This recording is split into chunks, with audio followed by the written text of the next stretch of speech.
Is back to normal now for teacher Bryce Carlson, but not after he had an adventure of a lifetime this summer. Carlson became the first American ever to row solo across the North Atlantic Ocean.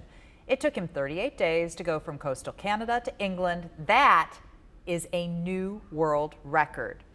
Since his return, we have been asking the man himself to join us on 9 on Your Side at 7, and he's making time tonight. Bryce, thank you for being here. Oh, I'm happy to be here. Thanks for having me. Okay, first question out of the box.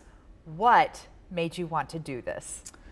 You know, I've been in love with the aquatic environment since I was a kid. In about the past 10 years of my adult life, I've been taking on challenges and adventures that forced me to grow as an individual through ultramarathon running. And this opportunity allowed me to kind of combine my interest in the ocean with another challenge that well, it was certainly bigger than anything I'd done before. Yeah, way bigger than anything you've done before, right? What was harder, the marathon work or this? This by an order of magnitude or three. Yeah. Okay, and why?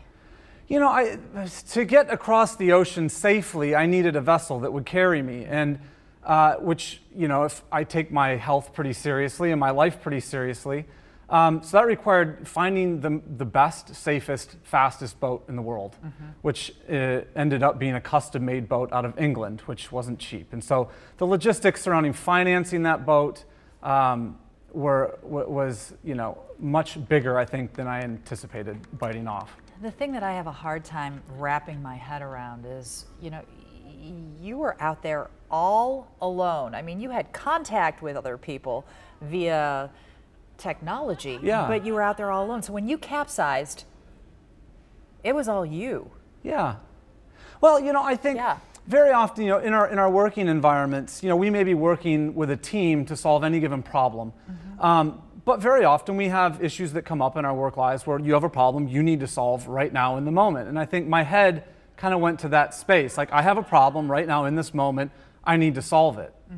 So one of the problems was a hurricane. Yeah. How did you solve that? Because Mother Nature really served up something difficult. Yeah, well, for that, you know, I have to admit, I really leaned on my team. I had a team of weather routers who were monitoring satellite data, tracking the storm, giving me feedback every day, sometimes a couple times a day, updating me on the path of the storm, how big the winds, how strong the winds were, how big the waves were going to be, and giving me some advice on how to alter my course to minimize the strength of the storm that I would likely experience. Okay, another challenge was food, right? Yeah, that was one of the bigger ones. You know, I don't know if this is the case for every athlete, but for me, you know, the harder I work, the lower my appetite gets.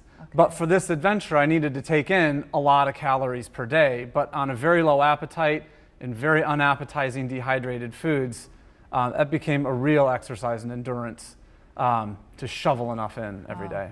What's the biggest thing you learned?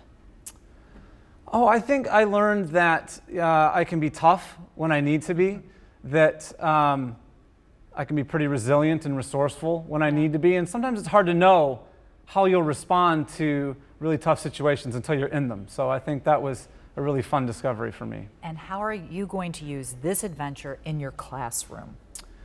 You know, I'd like to think that my students might be a little more confident or a little more likely to bite off big projects of their own, to pursue their own dreams, to not let their ideas and dreams remain ideas and dreams. Wow. But I'd also like to think that, you know, my students and your viewers would look at this adventure and respond in whatever way it strikes them. We have about 10 seconds left. The coolest thing you saw in Oh my gosh, rowing. bioluminescent plankton at night. It's pitch black, and every time the water gets ruffled up a little bit from the boat, a wave, my oars, they just explode with light. Something I'd only read about, but to see that in person was amazing. Yeah, all right. Hey, thank you for sharing your experiences. My pleasure. So cool to follow. Thank you. Truly. We followed his journey from start to finish, actually, and you can read more about it on WCPO.com.